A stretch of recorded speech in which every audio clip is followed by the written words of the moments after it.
जिसने चाहा पी डाले सागर के सागर, जिसने चाहा पी डाले सागर के सागर, जिसने चाहा घर बुलवाए चांद सितारे, जिसने चाहा पी डाले सागर के सागर, जिसने चाहा घर बुलवाए चांद सितारे।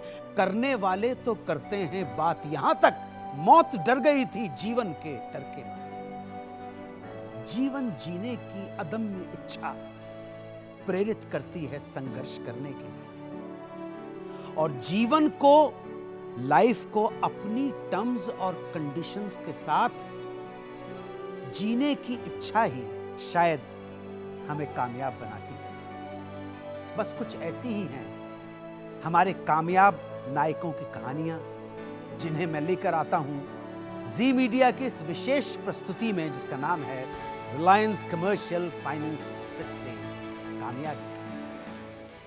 हमारी आज की कहानी के कथानायक, उनका स्वागत तो करूंगा, उनके बारे में जानेंगे, और वो हैं सूर्योदय माइक्रो फाइनेंस लिमिटेड के श्री आर भास्कर बाबू। मैं वंदन करता हूं, स्वागत करता हूं Shri R Bhaskar Babu. Sir, welcome to the show. स्वागत है सर आपका। प्लीज सर, प्लीज आइए। सबसे पहले नजर डालते हैं आपके जीवन के कामयाब सफर पर। आइए देखते हैं।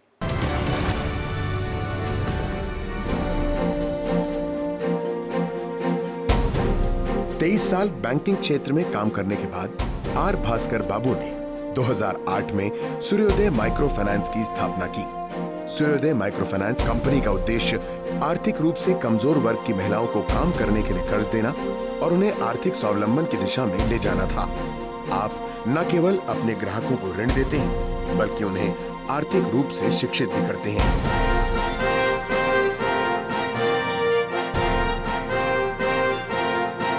सूर्योदय माइक्रो फाइनेंस न केवल अपने ग्राहकों की आर्थिक सेहत का ख्याल रखती है, बल्कि समय समय पर अपने ग्राहकों के शारीरिक स्वास्थ्य की जांच के लिए कैंप भी लगाती है। साल 2009 में कंपनी के कुल ग्राहकों की संख्या 15,000 और ग्रॉस लोन का वितरण 11 करोड़ रुपए था, जो आज बढ़कर ग्राहकों की संख्या 6,30,000 और ग्रॉस लोन का वितरण 756 करोड़ रुपए हो गया है। 5 शाखाओं से शुरू हुए सूर्योदय माइक्रो फाइनेंस की आज 7 राज्यों में 175 शाखाएं हैं। जल्द ही कंपनी एक स्मॉल फाइनेंस बैंक बनाने की सोच रही है। इसके बाद कंपनी ग्राहकों को लोन के साथ साथ डिपॉजिट और सेविंग्स की सुविधा भी दे सकेगी।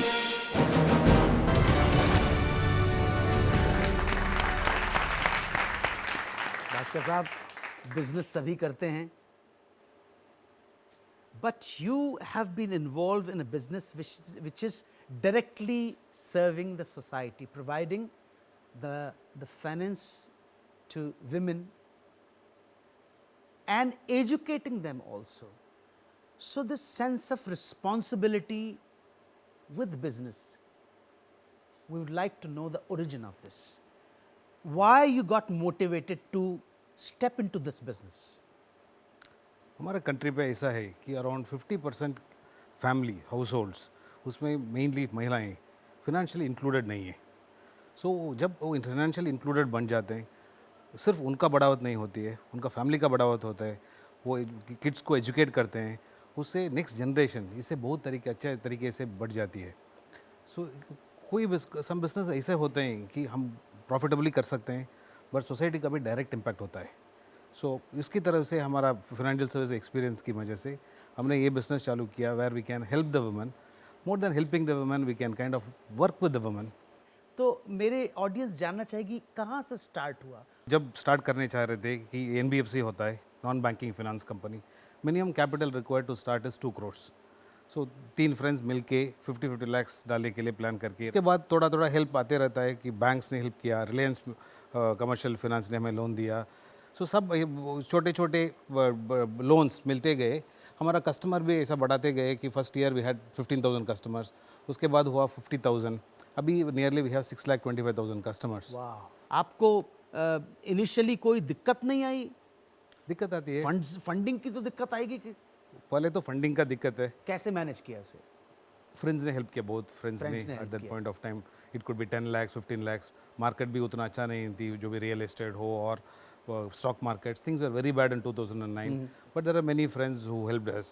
Like I have a friend here, Devesh Achdeva, and I had Ashish Tiwari, I had many other friends who all helped in small amounts. But those small amounts those days is very, very big, considering that it came at the right time. सो उन्होंने help किया और आप then you started growing up. We started- तो आपका base Mumbai रहा कि आप कहीं और से मुंबई में आके सेटल हुए? स्टार्ट कहाँ से किया आपने? स्कूलिंग वगैरह के बारे में बताएं आप। स्कूलिंग मैंने चेन्नई में किया था, चेन्नई में, ओके उसके बाद MBA पौंडीचेरी में किया था, ओके। उसके बाद चेन्नई में काम स्टार्ट किया, देन बॉम्बे आया। बॉम्बे में थोड़ा डर था कि ये बिजनेस यहाँ पे चलेगा कि नहीं, सो हमने पुणे गए, which is 150 kilometres from Bombay. वहाँ पे first 5 branches was from Pune. So we are working in the week days in Pune, only for Saturday evening and Sundays use to come to Bombay with the family. Then establish होने के बाद 3 साल के बाद हमने headquarters भी मुंबई शिफ्ट कर So दिया। you were qualified and you knew what kind of hurdles which you're going to face in the future. That was a very little different business. ये बिजनेस ऐसा होता है कि we give loans to women. Women के पास कुछ collateral नहीं लेते, Yeah. सो सिर्फ उनको देख के उनके पास एक इकोनॉमिक एक्टिविटी है, काम है करके हमें ग्रुप में लोन देते हैं। आपने कैसे डिटेक्ट किया कि एलिजिबल कस्टमर है? जैसे आपने कहा कोलैटरल, उसके पास कोई बैकिंग नहीं थी। इसके बहुत बहुत पहले जी। मोहम्मद यूनुस ने बांग्लादेश में स्टार्ट किया माइक्रो फाइनेंस मूवमेंट। अच्छा, सो उसमें इस्टेब्लिश हो गया कि world wide women are very credible. तो आपका कहने का मतलब है विमेन रिस्पॉन्सिबली क्रेडिट लेती हैं और इंटेलिजेंटली क्रेडिट लेती हैं। ये आपकी बात से लग रहा है। Women are the most secretive savers in the country. वो घर के बिस्तर के अंदर रखते हैं, वो कुछ दाल के अंदर डब्बा के अंदर रखते हैं, so but they don't know where to exactly go and deposit on a regular basis and build it.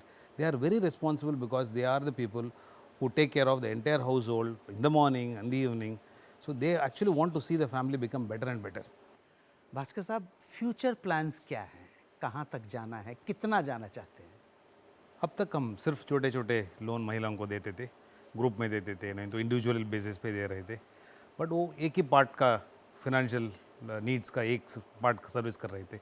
अभी हमें RBI से इन प्रिंसिपल लाइसेंस मिला है। स्मॉल फाइनेंस बैंक एक कैटेगरी नया बैंक आया है, अरे वाह। सो उसमें सूर्योदय micro finance limited is also an in principle लाइसेंसी होल्डर। हमें 18 महीना है प्रिपेयर करके स्मॉल फाइनेंस बैंक बनने के लिए। एक बार हम जब स्मॉल फाइनेंस बैंक बन जाएंगे तो हमें उनको बहुत और सुविधा कर सकते हैं हमारे ग्राहकों के लिए, mainly for the women and also for small entrepreneurs. उनको किसी का ग्रॉसरी शॉप है, किसी का छोटा SME यूनिट MSME यूनिट है, उनको 5 लाख चाहिए, 10 लाख चाहिए। हम ये चाहते हैं कि उनका सर्विस इतना बढ़िया करेंगे, जो 5 करोड़ के लिए बैंक में जाएगा उसको क्या सर्विस मिलेगा, वो सर्विस हम दिलाना चाहते हैं। सिमिलरली कस्टमर्स रोज़ सेव कर सकते हैं 50 रुपया 100 रुपया जितना भी है, मगर वो एक 50 रुपया 100 रुपया के लिए बैंक नहीं जा पाएंगे, उसके लिए आधा घंटा 1 घंटा वेट नहीं कर पाएंगे। सो हम डोर स्टेप बैंकिंग का फोकस करना चाहते हैं कि उनका भी बढ़ावत होते रहेगा। तब उनको जो चाहिए, 2 व्हीलर लोन चाहिए, उसके बाद एक स्मॉल ट्रक लोन चाहिए, उनका घर का लोन चाहिए, वो सब हम फैसिलिटीज़ प्रोवाइड करना चाह रहे हैं। आपके फ्यूचर प्लान सक्सेसफुल हों, हमारी शुभकामनाएं आपके साथ। थैंक यू कामिल जी। अब वक्त है एक ब्रेक का। ब्रेक के बाद आप देखेंगे, मिलेंगे एक और अजीम शख्सियत से, एक और मेहमान से, जो हमारे आज के कथानायक के बिजनेस एसोसिएट हैं। It's time for a short commercial break. Bhaskar Babu ने कहा, देखो भाई, मुझे आप फंड्स दो, मेरी हेल्प करो, क्योंकि मुझे आप जो फंड्स देंगे उससे दूसरों को फंड देना है।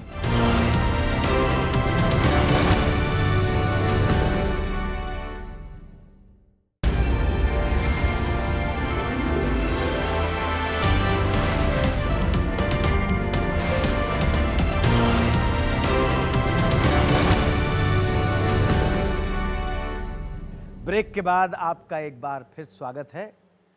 आप देख रहे हैं रिलायंस कमर्शियल फाइनेंस किस्से कामयाबी के। आज की हमारी कथा के नायक हैं श्री R भास्कर बाबू।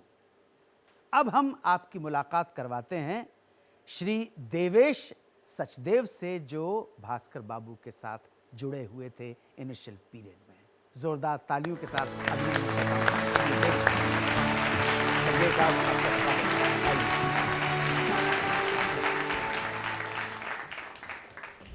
जैसे जहाँ पैसे का लेन देन होता है ना, वहाँ ट्रांसपेरेंसी कितनी होनी चाहिए, है कि नहीं है, और फिर दोस्ती में, जबकि पुराने जो टाइम का जो बिजनेस होता था बही खातों पे, तो उसमें लिखता है कि जहां दोस्ती है वहां व्यापार नहीं करना चाहिए।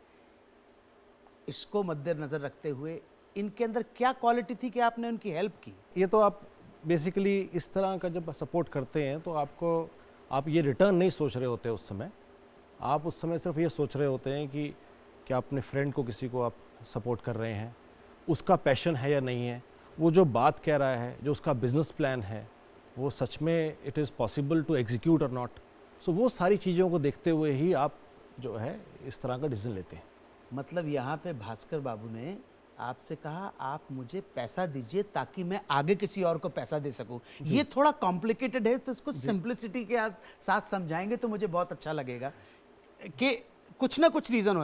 हाँ, भास्कर बाबू कहते हैं कि देखो सचदेव जी, मुझे घर बनाने के लिए पैसा चाहिए, बात समझ में आ रही है। भास्कर बाबू ने कहा देखो भाई, मुझे आप फंड्स दो, मेरी हेल्प करो, क्योंकि मुझे आप जो फंड्स देंगे उससे दूसरों को फंड देना है। सो ये जो माइक्रो फाइनेंस की बात है, मैं चाहूंगा उस पर अगर एलाबोरेट करेंगे जी, तो हमारे जी हिंदुस्तान में एक चेंज अब आ रहा है जो पिछले 5 साल में अब आप देख रहे हैं। 2009-8-9 में जब ये सोच रहे थे, एंजल इन्वेस्टिंग का कॉन्सेप्ट नहीं था। एंजल इन्वेस्टिंग, एंजल इन्वेस्टिंग का कॉन्सेप्ट क्या होता है कि जब भी कोई एंटरप्रेन्योर फर्स्ट टाइम एंटरप्रेन्योर बनता है, वो जो पहला कदम लेता है, तो उस समय उसको जो बेसिक फंडिंग चाहिए होती है वो कहाँ से लाएगा? एक तो अपने आप वो कुछ अपने तरीक़ों से लाता है, अपनी प्रॉपर्टी को बेचता है, अपनी सेविंग को करता है। उसके बाद जो नेक्स्ट स्टेप होता है, वो अपने ही जो सर्कल में उसके फ्रेंड्स हैं, उसके एक्स कुलीग्स हैं या उसके रिश्तेदार हैं, वो उन्हीं को अप्रोच करता है, जो भी उसके सर्कल में जानने वाले हैं।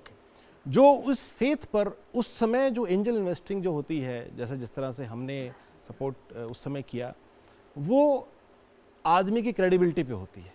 जो भी उस समय पैसा डालता है वो ये देखता है कि जो आदमी पैसा लेने के लिए आया है उसकी अपनी ट्रैक रिकॉर्ड के। Bhaskar had a wonderful career, Zee, you know 23 years he was a business head in Zee, so he had a wonderful career, proven track record था, बिजनेस प्लान था। उनकी क्रेडिबिलिटी, उनकी सिंसेरिटी, उनका डिवोशन और विजन सब मिला के ही दिया, सब मिला के। बस यही मैं कहना चाहता हूं, अगर आपके अंदर क्रेडिबिलिटी है, विजन है, सिंसेरिटी है, डिवोशन है, तो सचदेव साहब जैसे लोग आपको मिल जाएंगे।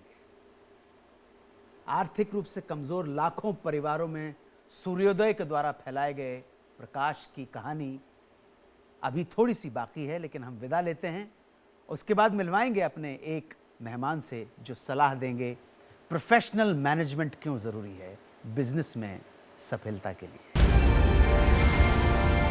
प्रोफेशनल मैनेजमेंट के लिए क्या प्लान होना चाहिए इस तरह का? प्रोफेशनल मैनेजमेंट जैसा आपका बिजनेस ग्रो करता है तब ज़्यादा ज़रूरी होता जाता है।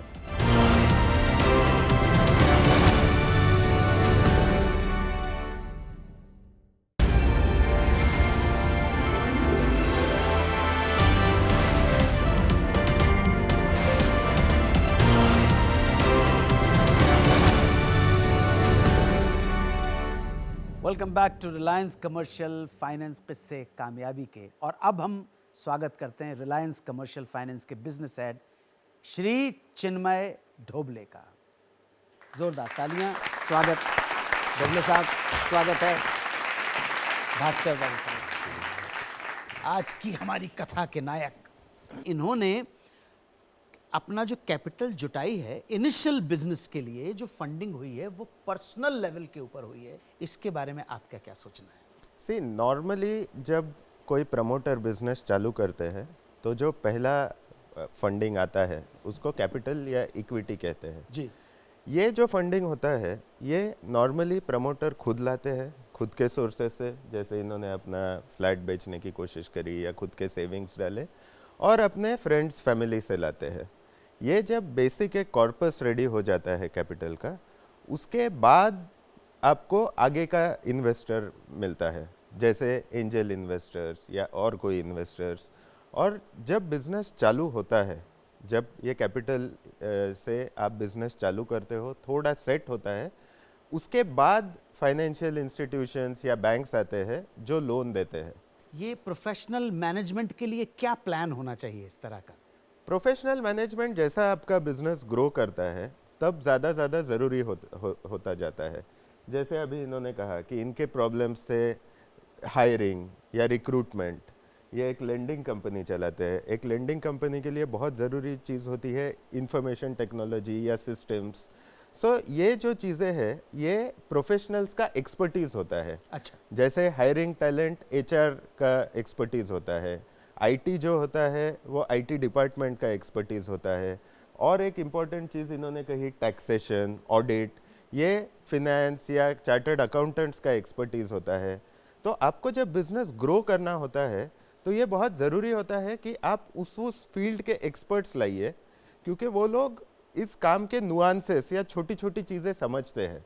हम कितना रिलाई करें प्रोफेशनल मैनेजर्स के ऊपर कि सब कुछ उनके हाथ में सौंप दें? जी, सब कुछ आप कभी नहीं सौंप जी, सकते हो, वही मैं कहना चाहता इसलिए ज़रूरी होता है आपके कंट्रोल और रिव्यू मैकेनिज्म्स। ओके। एक प्रोफेशनल मैनेजर के साथ आप टारगेट सेटिंग करते हो कि ये आपकी रिस्पॉन्सिबिलिटीज़ है, ये चीज़ें आपको करनी है, जिसको KPIs या की परफॉर्मेंस इंडिकेटर्स बोलते हैं। वो आपका डिलीवरेबल है। अगर आप वो ठीक से कर रहे हैं तो आपका काम सही कर रहे हैं। अगर वो नहीं हो रहा है तो क्या चैलेंजेस है और उसको कैसे ओवरकम करना चाहिए, उसमें प्रमोटर का इन्वॉल्वमेंट बहुत ज़रूरी होता है। डॉक्टर साहब, बहुत आभारी हूँ इस कार्यक्रम में आने के लिए, और आज की हमारे कथा के नायक श्री भास्कर बाबू साहब, बहुत आभारी हूँ। एक छोटा सा मोमेंट।